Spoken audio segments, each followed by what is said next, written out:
Mesdames et messieurs, bonsoir. Merci d'être avec nous pour cette édition. La Commission des affaires étrangères et sociales de l'Assemblée nationale a procédé à une question auprès de la Commission scientifique afin d'avoir des réponses sur les mesures préventives prises pour éviter une propagation du coronavirus dans le pays. On est très satisfait, même s'il y a beaucoup à faire, mais on a parlé ensemble, on a discuté les mesures qu'on devrait avoir prises par la Commission pour arrêter le Covid-19. L'artiste franco-comorien Said Mdumbaba, surnommé Soprano, a passé 24 heures au pays. Ce dernier est venu participer aux funérailles de son père qui se sont déroulées à Mkazi, dans la région de Bambao. Bien des Comoriens estiment que l'artiste mérite d'être en quarantaine en cette période de Covid-19, mais le ministre des Transports retrouve qu'il était contrôlé négatif à sa descente d'avion à l'aéroport international Moroni Prince Said Ibrahim. Reportage de Ali Dimzou Ibrahim Kababo, le compte-rendu d'Armia Abdussimba.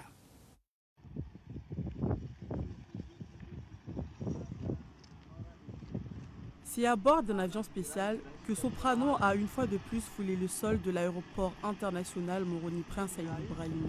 À sa descente d'avion, à la tête d'une délégation, il a été accueilli par des agents sanitaires et forces de l'ordre pour les funérailles de son père à Mkazi, son village natal. Bien des Comoriens estiment que Soprano devrait être mis en quarantaine en cette période de Covid-19 qui frappe de plein fouet le monde. Pourquoi pas Soprano, ils ont libéré d'y aller chez lui comme ça. Moi, dans ma part, ce n'est pas une bonne idée. Le ministre des Transports, Ben Saïd Jafar, a affirmé que l'artiste comorien a été testé négatif. En outre, il a bel et bien respecté les mesures prises malgré son bref séjour. Il a été testé négatif, mais cela n'a pas suffi que les tests soient sortis négatifs. Il a été accompagné par le comité de prise en charge aux obsèques de son père, lui signifiant que nous sommes au regret de l'informer qu'il ne peut pas en fait descendre, faire dormir son père dans sa dernière demeure, compte tenu de cette pandémie et des mesures prises. À cette occasion, nous remercions notre frère artiste Soprano de sa compréhension, puisqu'il a accepté en effet, et respectant ces mesures-là, puisqu'il y a une équipe en fait dédiée en fait à ça, c'est-à-dire destinée à s'occuper de toute la procédure des funérailles jusqu'à l'enterrement lui-même. Il est à noter que le Covid-19 est d'ores et déjà aux Comores. Il est évident que le port des cache-nez et le respect de la distanciation sociale sont d'une grande importance pour lutter contre ce fléau.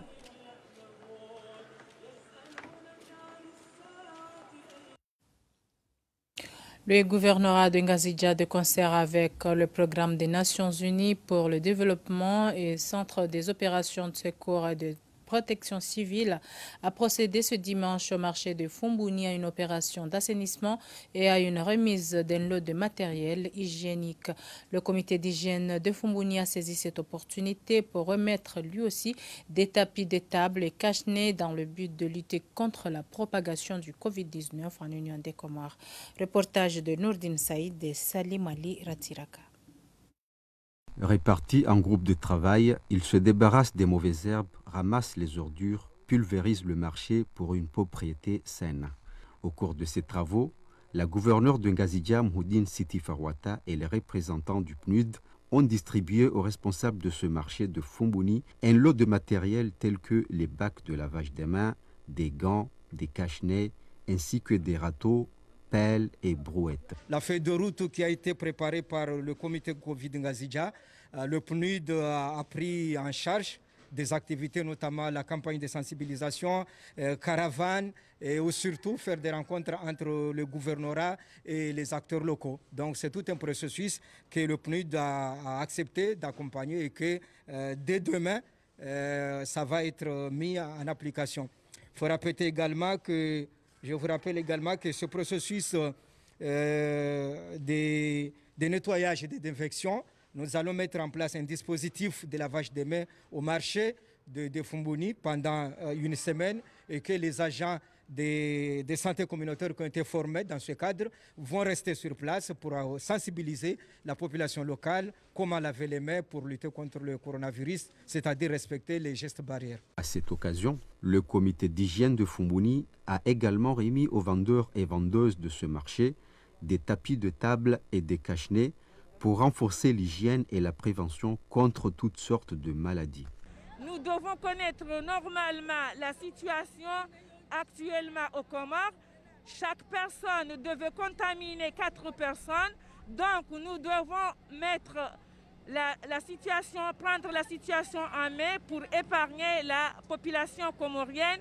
Et on doit sensibiliser tous les membres de Fumbuni d'abord, parce que normalement, c'est Fumbuni là où je suis né. Donc je dois sensibiliser d'abord à Fumbuni et aller dans les 11 villages du Tahidi pour sensibiliser la population concernant la maladie. Les autorités interpellent la population sur la nécessité d'appliquer les mesures prises par le gouvernement. Il est un devoir pour tout citoyen de lutter et prévenir afin d'éviter la propagation rapide de cette maladie de Covid-19. Les vendeurs du marché Volo-Volo ont du mal à écouler leurs produits de première nécessité pour cause des cas de Covid-19 dans le pays. De plus, ils ne prennent pas en compte les mesures préconisées par les autorités sanitaires pour lutter efficacement contre la propagation de cette maladie dans le pays. Reportage de Saïd Ibrahim et Salim Sarkachi. Luttons tous contre la propagation du Covid-19, tel est en effet l'appel lancé par la mairie de Moroni. Au marché de Volo-Volo, la distanciation sociale exigée n'est pas prise en compte par les vendeurs de la place.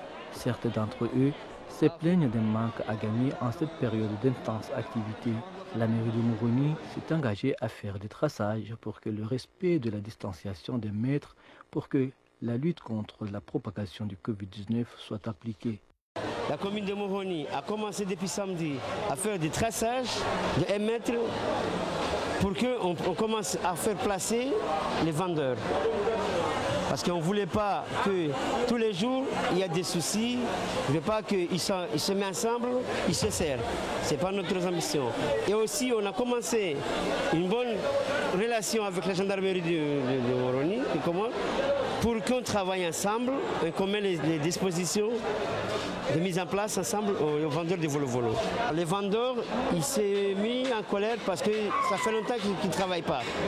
Mais comme ils ont désigné une commission, qu'on a discuté ensemble, on s'est mis d'accord depuis samedi qu'ils vont respecter les règles du travail. Jusqu'à là, on espère en Dieu qu'aujourd'hui on finisse le travail de traçage et demain ils commenceront à travailler. La mairie espère finir ce traçage de ce jour pour que les vendeurs puissent travailler dans de meilleures conditions à cette période de Covid-19. Les chauffeurs des transports en commun de la région de Mitsamiouli, conscients du danger que représente la propagation du Covid-19, prennent en considération les mesures de prévention prises par les autorités compétentes. Une équipe de l'ORTC s'est rendue sur place ce mercredi pour vivre cette réalité. Reportage d'Anlia Ouayoub Abdallah et Ibrahim Mkababo. Ces mesures sont d'une grande importance pour lutter contre la propagation du Covid-19 dans le pays. Mais aux yeux des passagers, il en est difficile de se déplacer d'un lieu à un autre. Les mesures prises par le gouvernement ne sont pas mauvaises, mais il devrait penser aux inconvénients. Tant que citoyen, je voudrais aller en Badine dès le matin, mais je ne trouve pas de voiture de transport. Si j'étais un taximan, j'aurais dû arrêter de travailler. Les taximans ne sont pas du même avis. Pour eux, ces mesures sont considérées comme étant une punition. Il faut prendre les précautions maximum de ne plus augmenter le nombre de passagers, car il y aura une amende de 15 000 francs à 25 000 francs. On continue à travailler en attendant d'autres mesures. Mais s'il pourrait que nos responsables du syndicat engagent des négociations avec le gouvernement, car parfois on prend une décision pour essayer si ça va être efficace pour la population. Mais si c'est mauvaise, on peut l'annuler. Cette mesure est bonne contre la pandémie du Covid-19. Mais pour le chauffeur, c'est difficile. Ma voiture transporte 17 passagers et maintenant je suis obligé de ne transporter que 8 passagers seulement. Chaque passager paye 500 francs, c'est 4 000 francs, alors qu'il me faut 9 000 francs pour le paiement du carburant.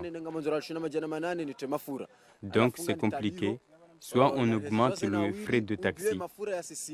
Ces mesures prises par le ministre des Transports deviennent un fardeau pour les conducteurs des transports en commun. Ce sont les citoyens qui en pâtissent. Les familles restent dans une dynamique positive pour ce qui est de la lutte contre la propagation du Covid-19 dans le pays. Elles ont pris conscience de la nécessité de prendre en compte les mesures de prévention telles que la distanciation sociale et le lavage des mains à l'aide de l'eau javelisée. Reportage de Saïdi Madi Abdoumagaga et le récit de Hamida Achatamadi. Au marché de Chezani, les produits agricoles sont à la portée des portefeuilles. Les clients se réjouissent de l'initiative prise par les autorités locales en homologuant les prix des produits agricoles en ce mois sacré de Ramadan. Vendeurs et acheteurs appliquent les mesures de prévention telles que la distanciation sociale pour lutter contre la propagation du coronavirus. Nous sommes tous informés de la propagation du Covid-19. Pour cela, le port de masque est indispensable pour lutter contre cette pandémie. Je me réjouis car les vendeurs de ce marché sont conscients qu'en cette période, les produits agricoles sont sollicités et les prix sont abordables. L'application de la distanciation sociale est aussi respectée dans les cuisines par certaines femmes au foyer. Nous avons l'habitude de porter des gants quand on fait la cuisine. Maintenant, on a renforcé cette habitude par peur de la propagation du Covid-19. Ici, à la cuisine, il n'y a pas assez d'espace, mais nous respectons, ma mère et moi, la distanciation physique, une des mesures pour lutter contre la propagation de la pandémie. En ce mois de Ramadan, la tradition nécessite le rassemblement des familles pour la rupture de jeûne. Mais vu la propagation de la pandémie, des familles respectent la distanciation sociale, une des mesures prises pour lutter contre le Covid-19. La rupture du jeûne s'est faite auparavant collectivement, mais à l'heure actuelle, on le rompt individuellement pour peur de la propagation du Covid-19.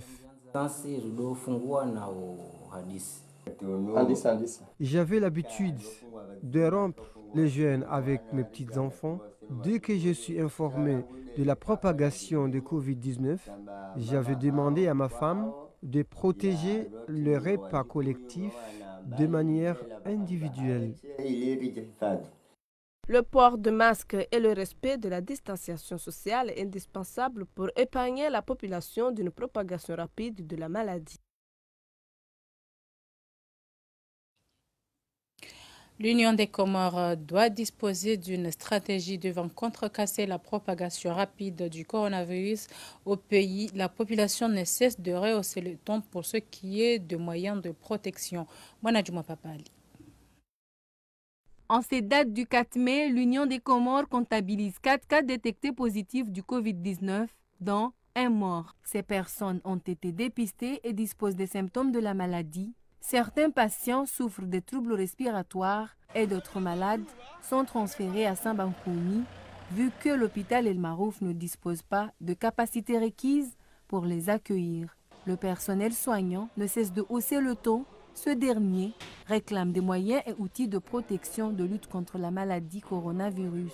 Vous n'êtes sans le savoir que le pays a reçu 2 convois de dons de matériel de protection de la part de l'association JACMA. On peut dire qu'on a quand même les moyens en termes de masques, en termes de combinaisons de protection et en termes de kits de dépistage. Et nous espérons que effectivement nous serons épargnés. En tout cas, tout est fait pour que nous soyons prêts au cas où cette pandémie vient à arriver aux Comores. Au moment où des cas sont avérés, le port des masques, se laver les mains régulièrement, respecter la distanciation reste obligatoire. Certains citoyens sont conscients, tandis que d'autres ne le sont pas. De nombreux villages respectent les mesures prises, car selon eux, la maladie tue de nombreuses personnes dans les pays développés et le cas de notre pays, en cas de propagation rapide, serait grave. Mieux vaut donc prévenir que guérir. À l'international, les États-Unis de plus en plus durs avec la Chine. L'Italie, à l'instar de plusieurs pays d'Europe, entame ce lundi le déconfinement par étapes, mais avec la crainte. Pendant qu'au Gabon, les casse-têtes de l'accès de l'eau potable à Libreville défient la chronique. Reportage. Les États-Unis durcissent encore un peu plus le ton contre la Chine. Cette fois, Washington accuse clairement le laboratoire de Wuhan d'être à l'origine du coronavirus. Même si Mike Pompeo, secrétaire d'État, n'a pas accusé Pékin, ou du moins pas encore, d'avoir répandu intentionnellement la maladie. La menace continue, la pandémie continue et le Parti communiste chinois continue de bloquer l'accès au monde occidental, aux meilleurs scientifiques, pour savoir exactement ce qu'il s'est passé. Le PC chinois refuse de collaborer avec les experts de santé internationaux. Les États-Unis sont de loin le pays le plus meurtri par le coronavirus avec plus de 66 000 morts ce lundi. Et la ville de New York est la plus touchée avec 10 000 personnes hospitalisées en ce moment. Plusieurs signes semblent pourtant montrer que la maladie ralentit à New York. Le navire hôpital de la marine américaine est reparti du port de Manhattan et l'hôpital de campagne installé dans Central Park va finalement fermer ses portes ce lundi après avoir traité 191 personnes touchées par le Covid-19. Voilà plusieurs semaines maintenant que l'on décrit les États-Unis comme l'épicentre du virus, ça n'est plus une surprise. Et maintenant qu'on a un peu de recul, il faut bien reconnaître que les mots de Donald Trump au début de la crise résonnent durement pour le président. Vous l'avez dit, le nombre de décès aux États-Unis approche dangereusement des 70 000. Le chiffre sera vraisemblablement atteint dans quelques jours. Or, après que Donald Trump a pris conscience de la gravité de la situation, sa première estimation ne dépassait pas les 60 000, on s'en souvient.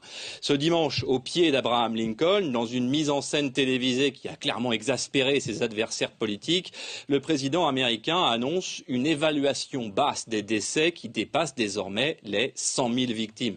Alors, pour se défendre, et je dirais un peu comme à son habitude, Donald Trump n'a pas économisé les superlatifs et a voulu rappeler aux Américains qu'il y a 3 ans et demi, il a pris les rênes d'un pays dépourvu de respirateurs, en tout cas en nombre suffisant, d'un pays qui n'avait pas stocké de masques et clairement pas anticipé la menace d'une pandémie selon lui. En clair, la responsabilité du désastre que Donald Trump reconnaît volontiers désormais, il l'a fait reposer sur l'administration Obama. Et quand il dresse le bilan des actions menées par son équipe, il n'hésite pas à marteler que les mesures prises par son administration ont épargné la vie d'1 million, peut-être 1 200 000, voire 1 500 000 Américains selon lui. Des chiffres évidemment invérifiables, étayés ici et là de ce que les éditorialistes de Washington qualifient déjà de mensonges caractérisés, que les mêmes éditorialistes ont déjà ajouté à la très longue liste des 18 000 mensonges et approximations répertoriés depuis que Donald Trump est en exercice. Le président américain a néanmoins terminé sur une promesse selon lui. Le pays sera en mesure de vacciner les citoyens américains avant la fin de l'année en cours. Dramatiquement touchée par la pandémie, l'Italie a été la première après la Chine à imposer une quarantaine parmi les plus strictes au monde. Près de 2 mois plus tard, le président annonce enfin le déconfinement tant attendu. Mais il prévient, les mesures sont susceptibles d'être modifiées en cas de deuxième vague. In presenza di un quadro epidemiologico ancora critico non è stata quindi una scelta timida, tutt'altro. Sarà un test di fondamentale importanza per accertare la solidità, la tenuta del sistema. Ce lundi, les Italiens, entre soulagement et appréhension, retrouvent une certaine liberté de circulation. Après de légers assouplissements mi-avril, c'est le début de la deuxième phase du plan de déconfinement. Les industries manufacturières et les chantiers peuvent reprendre leurs activités, les cafés et restaurants peuvent proposer des plats à emporter, les visites aux proches sont tolérées, mais les déplacements entre les régions sont interdits sauf urgence. Les restrictions sur les funérailles sont assouplies, 15 personnes maximum sont autorisées à y assister, les parcs peuvent rouvrir et les Italiens peuvent reprendre l'ensemble de leurs activités sportives, même les sports collectifs. Côté transport, la distanciation sociale est de rigueur, mais certains habitants sont sceptiques quant à la possibilité de les appliquer. Più che la metropolitana sono preoccupato anche dei mezzi sopra, perché i tram lì è impossibile tenere il metro, quindi o cambiano le regole o niente. Les choses devraient s'accélérer le 18 mai, au début de la phase 3. Les magasins pourront rouvrir, tout comme les bibliothèques ou les musées. Les étudiants, eux, pourront reprendre leur stage et passer leurs examens de fin d'année. Puis, lors d'une 4e phase le 1er juin, les coiffeurs, les esthéticiennes, les bars et les restaurants pourront rouvrir leurs portes dans le respect des distances de sécurité. Toutes ces règles pourront néanmoins différer d'une région à une autre, ce qui fait déjà l'objet de vifs débats au Parlement. Une interminable file de bidons vides dans l'attente de quelques litres d'eau potable. Le calvaire quotidien d'une bonne partie des 800 000 habitants de Libreville. En pleine crise de Covid-19, de l'eau si rare et pourtant si indispensable pour le lavage des mains. On ne peut pas nous demander de rester dans les maisons sans travailler. On nous demande de laver les mains constamment. On ne nous a pas distribué aussi ni des gels alcooliques, ni aussi l'eau pour laver les mains. Donc la santé va passer par nous. Ici, chaque jour, l'arrivée très attendue du camion-citerne chargé d'approvisionner une ville dont le confinement vient juste d'être assoupli. Pour tenter de stopper la propagation du virus, l'État organise cette distribution gratuite d'eau. De l'eau rationnée car il n'y en a pas assez. Ils exigent 3 bidons, donc 60 litres par ménage. C'est pas suffisant 60 litres. Qu'est-ce qu'on fait avec 60 litres? L'eau n'arrive pas dans les maisons. Il faut aller puiser. Il y a des fontaines publiques un peu plus bas et une seule qui n'a que 2 robinets pour toute une cité. Dans cette cité, l'unique fontaine publique où tous les jours Judy Kael vient remplir ses bidons d'eau pour ensuite les revendre à des ménages déjà frappés par la crise économique liée au Covid-19. Le bidon, quand je fais comme ça, là, c'est 250. Je quitte chez moi à 10 h pour essayer de commencer à ravitailler les gens l'eau. Et je peux terminer à 18 h et quelques, puisqu'il y a le confinement, il faut respecter l'heure. Et pour ceux qui n'ont pas assez d'argent comme Alexandre, le ravitaillement vire au casse-tête. Il n'y a plus rien à la maison. Je suis obligé maintenant de descendre très vite. En fauteuil roulant, il va lui-même remplir ses bouteilles, de quoi tenir à peine quelques jours. Donc voilà comment est-ce que nous, on se débrouille, on se bat pour avoir cette eau. Une pénurie en pleine crise sanitaire dans une ville où seuls 2 tiers des besoins en eau potable sont pourvus. C'est ainsi que s'achève cette édition. Merci d'avoir été avec nous. Au revoir.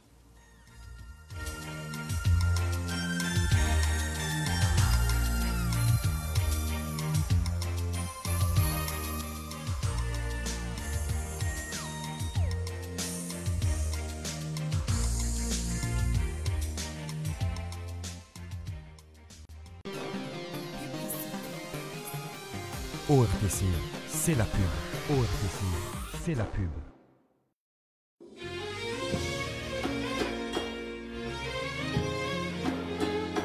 Salamu alaikum. Komor Telecom, Wambushuryoni, Sumunjema ya Khairi.